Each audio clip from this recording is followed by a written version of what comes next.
नमस्कार। मु ज्योतिषाचार्य डॉक्टर गौरांग साहू आपण मानकु मोर यूट्यूब चैनल रे स्वागत करुछि। आज आमे एक नूतन ज्योतिष क्लास रो आरंभ करबा पे जाउछु।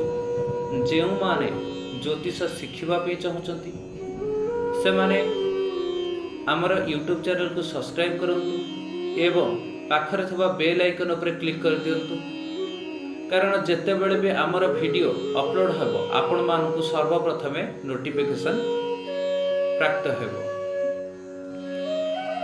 आज आमर प्रथम क्लास, तेणु प्रथम क्लास रे आमे जानिबा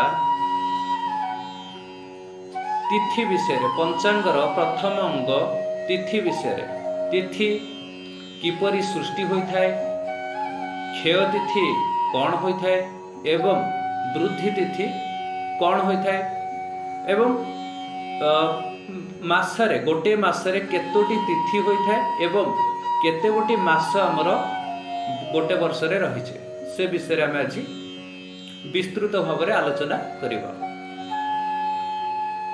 पंचांग पांचटी अंगरु पंचांगर सृष्टि होइছে, यथा तिथि, बार, नक्षत्र, जोगकरण। ये पांच गोटी अंगर सम्मिश्रण रे पंचांगर सृष्टि होइছে। तो तेणु आज आम प्रथम अंग तिथि उपरे आलोचना करिबा। तिथि किपरि सृष्टि होइছে?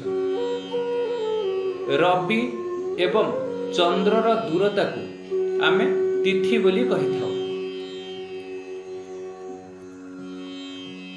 तिथि जदि आमे देखिबा, रवि ठारू चंद्र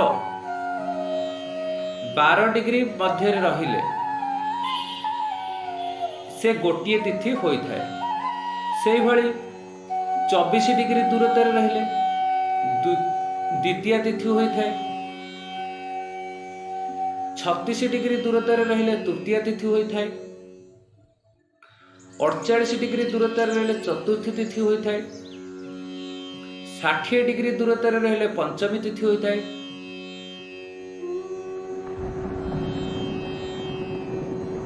तो एई भली भाबरे प्रत्येक 12 डिग्री रे गोटिए गोटिए तिथि अतिक्रम करिथाय। तो ये हला तिथि एवं क्षय तिथि कौन? क्षय तिथि कौन ना जो तिथि सूर्य उदय परे आरंभ होई आगामी दिनर सूर्य उदय पूर्वरु समाप्त होउथाय ताहाकु क्षय तिथि बोली कहा जाए। वृद्धि तिथि काहाकु कहा जाए? वृद्धि तिथि होउची जेउ तिथि सूर्य उदय पूर्वरु आरंभ होई आगामी दिनर सूर्य उदय पर पर्यंत रही थाए ताहाकु वृद्धि तिथि कहा जाए। आमर गोटे वर्ष रे 12टी मास रहुची, यथा बैशाख, ज्येष्ठ, आषाढ़, श्रावण, भाद्रव, आश्विन, कार्तिक, मार्गशीर, पौष, माघ, फाल्गुन एवं चैत्र। ये 12टी मासरे गोटे वर्ष होइथाय एवं गोटे मासरे 30टी तिथि होइथाय। 30टी तिथि यथा प्रतिपदा, द्वितीया, तृतीया, चतुर्थी, पंचमी, षष्ठी, सप्तमी, अष्टमी, नवमी एवं दशमी, एकादशी, द्वादशी, त्रयोदशी, चतुर्दशी एवं पूर्णिमा किंबा अमावास्या। प्रतिपदा ठारू चतुर्दशी पर्यंत शुक्ल पक्षरे एवं कृष्ण पक्षरे होइथाय एवं शुक्ल पक्षरे 15 नंबर तिथि को पूर्णिमा कहा जाए एवं कृष्ण पक्षरे 15 नंबर तिथि को अमावास्या बोली कहा जाए। आज आमे जानिले तिथि विषय। जदि कौनसी तिथि उपरे आपण मानकर क्वेश्चन रही थाए ताले आपण हमको कमेंट सेक्शन रे पचारि परंती, किंबा नचेत मोर कांटेक्ट नंबर 9348124105 यही नंबर रे कॉल करके पचारि पारंती। जो मानकर शिखिबार इच्छा रही जदि जो मानकर शिखिबार इच्छा नहीं तो से तो कौन सी कहबार नहीं। जो माने ज्योतिष शास्त्र को आगु को बढ़ाइबा चाहते तो से मु शिक्षा देवाई चाहूँगी जो मान द्वारा ज्योतिष शास्त्र आगु को बढ़ी पार एवं ज्योतिष शास्त्र रे नाना मुनि नाना मत तो रही आम से टॉपिक उपर आलोचना केवल भी करें।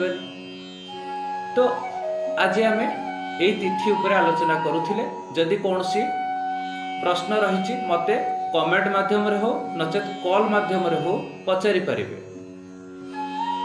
जो मानकु आमर वीडियो भल लगुच आम वीडियो किसी आप शिखुं तो निश्चिंत भाव में वीडियो को लाइक करंतु कमेंट करंतु एवं विभिन्न सोशल मीडिया रे या शेयर करंतु जहाँफल अनेक लोकों पाखे पहुँची पारिबो। एवं जो माने आम पाखे हॉरोस्कोप एनालिसिस करबा चाहूचंती से माने मोर नंबर रे मते कांटेक्ट करि परिबे। जय जगन्नाथ, जय महाकाल।